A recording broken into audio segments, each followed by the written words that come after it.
I'm very, very honored to be with you this morning and deeply grateful to have an opportunity to talk about these two readings.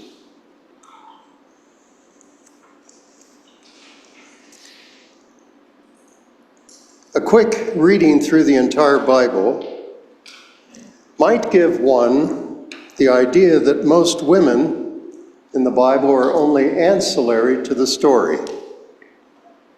In fact, the word ancillary is from the Latin word for servant, specifically a female maid servant. That very word intrigued me when I was pondering the readings for this Sunday. One could argue with a great deal of accuracy, I think, that the reason women in the Bible seem to be ancillary is that the Bible is patriarchal. Or shall we say, it appears to be patriarchal from the point of view of those persons of the masculine persuasion who in fact historically wrote down the stories, told the stories, and were central to the stories. The question is, does the Bible have meaning and validity because of who wrote down the words and their gender and their place in history? Or does the story have meaning and validity in and of itself, story as the story? Case in point, in 1611, James I of England, who was formerly James VI, the King of Scotland, before the two crowns, the two countries were united in 1603, shortly before Santa Fe came into being, by the way. That was 1610, so that's our place in history, temporary time speaking. James I authorized a translation of the Bible from the Hebrew of the Old Testament and the Greek of the New Testament into English. It was known as the King James Authorized Version. Now, the truth is that most of the King James Version was borrowed from an earlier biblical scholar by the name of William Tyndale. Tyndale had been the first person to translate the Bible from the Hebrew and Greek scriptures into English in 1534. But he was declared to be a heretic by the church. Why? Because he dared to translate the Bible into English. Why? So that the Bible would be accessible to the common English-speaking person. However, this was something the church had strictly forbidden. Tyndale also dared to challenge and criticize Henry VIII over his divorce and other scandalous behavior, but that's another part of the story. So it happened that 2 years later, after his Bible came out in secret, but spread through the land, 2 years later, in 1536, in Antwerp, Belgium, Tyndale was arrested, imprisoned, tied to a stake, strangled, and burned to death by the church. Here's the scandal.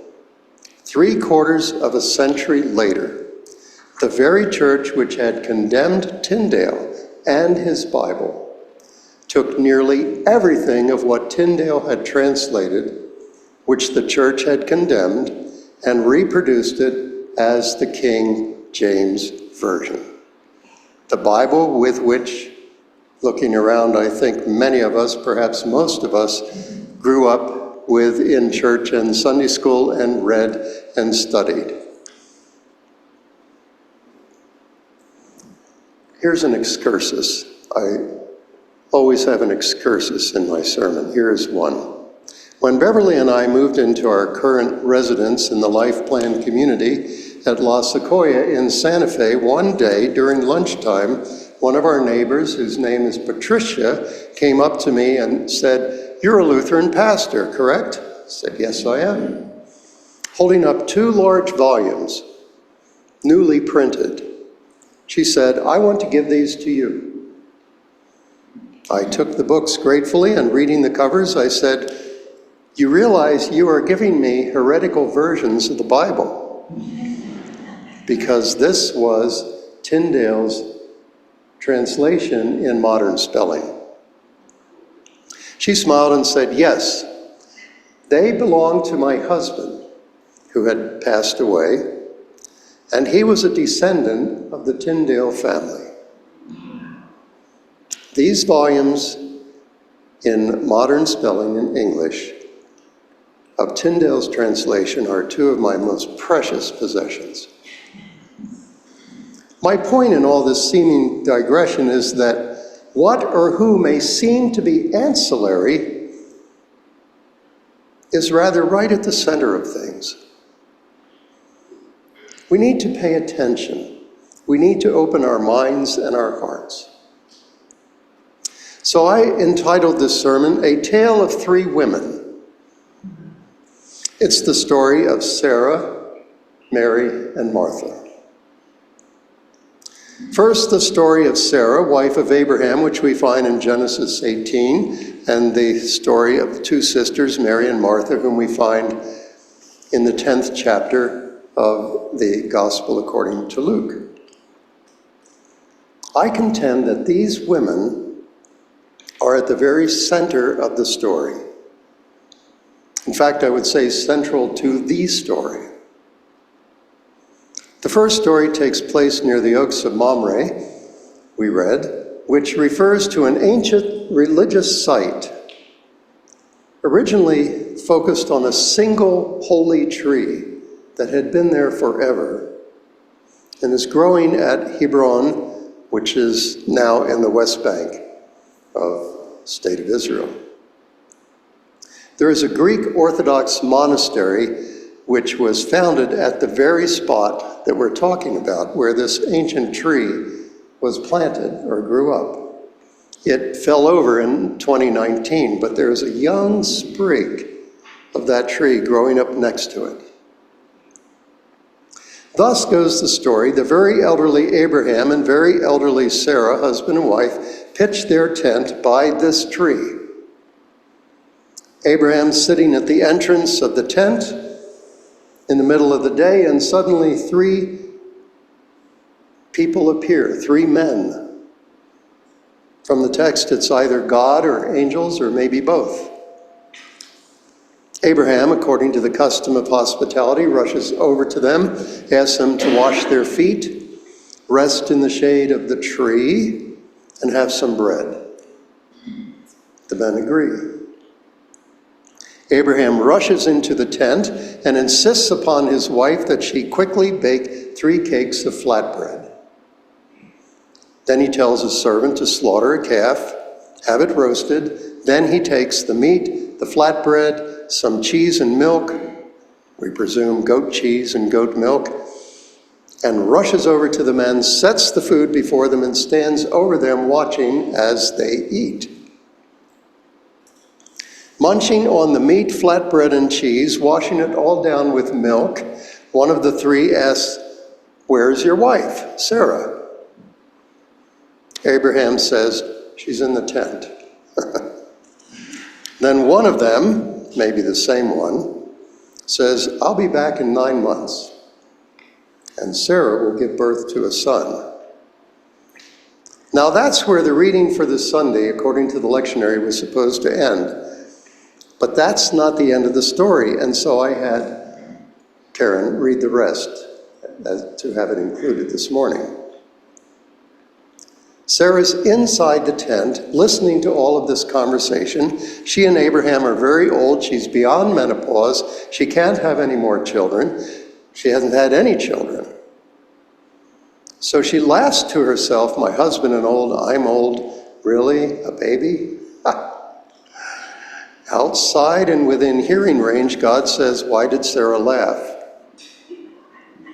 I will indeed return in 9 months, and you will indeed have a son.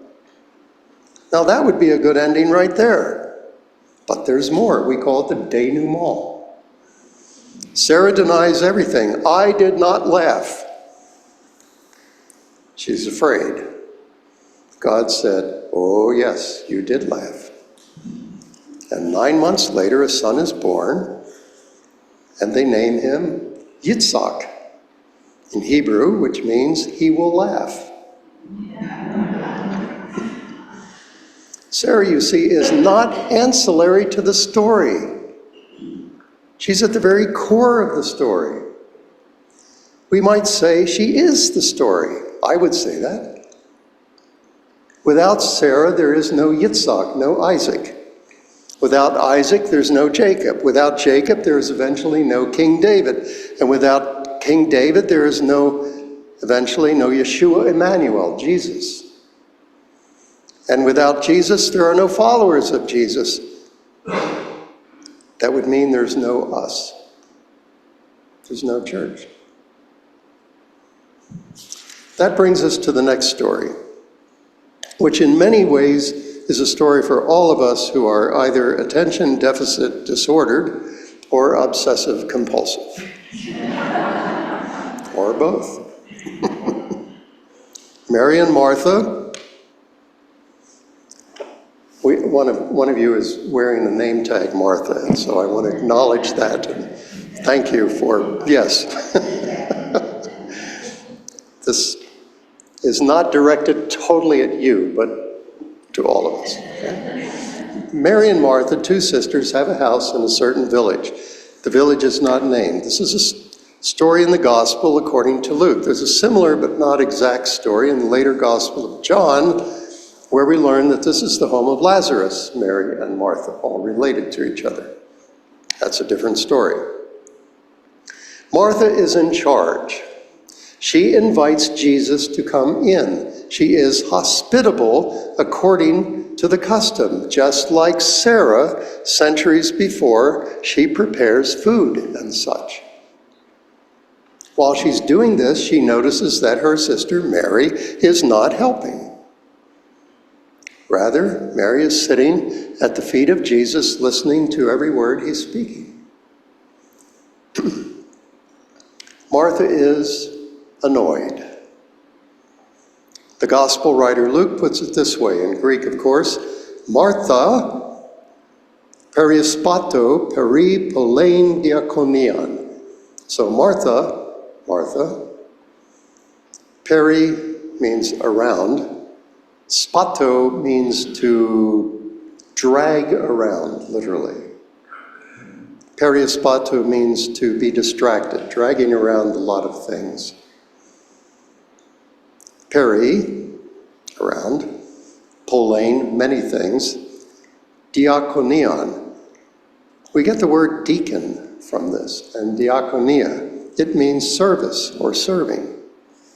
So Martha is dragging around many things in her serving.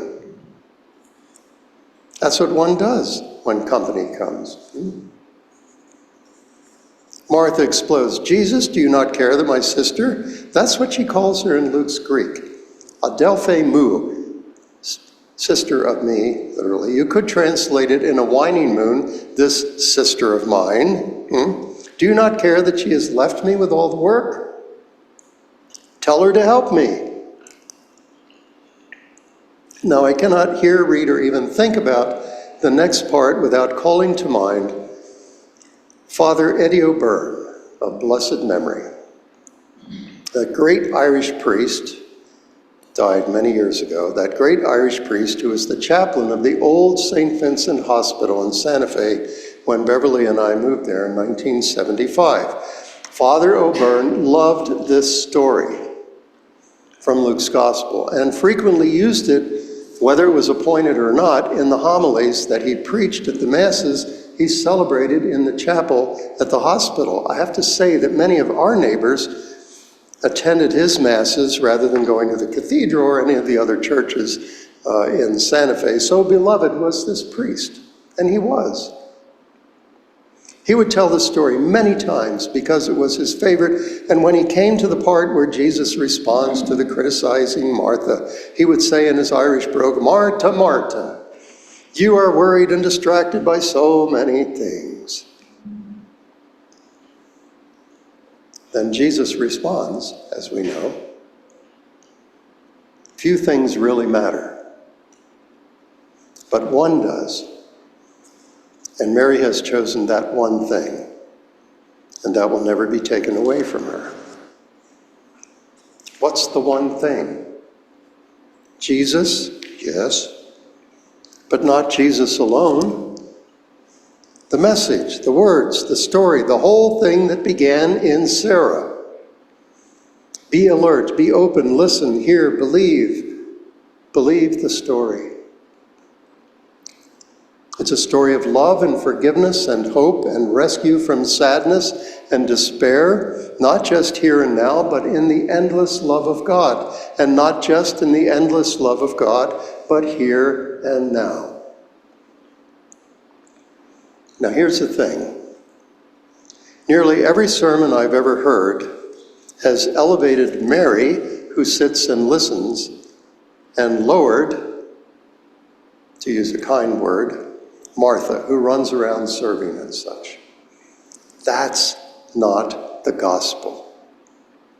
The gospel is, it's not just Mary, it's Mary and Martha.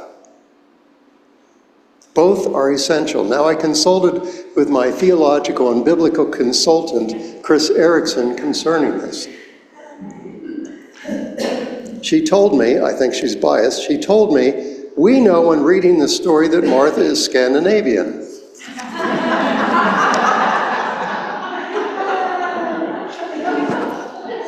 That's what Martha does. That's what Martha's behaving this way because what she does, she frets and worries until everyone is served. I agree. Just as without Sarah there is no story, so without Martha there is no story. In fact, there's no gospel without her. There's no gospel without Mary. The gospel, the good news, is that everyone is needed. Everyone is necessary. Everyone have a role to play. Tasks to perform, period. Anything less is not the gospel. So, laughter in the face of what seems impossible, belief in the midst of what is distracting, serving in the midst of a conversation, it's all part of following Jesus. It's all a part of love of God and love of neighbor. And when we put it that way, it is all part of being who we are called to be. And that is the church. In the name of the Father, and of the Son, and of the Holy Spirit. Amen.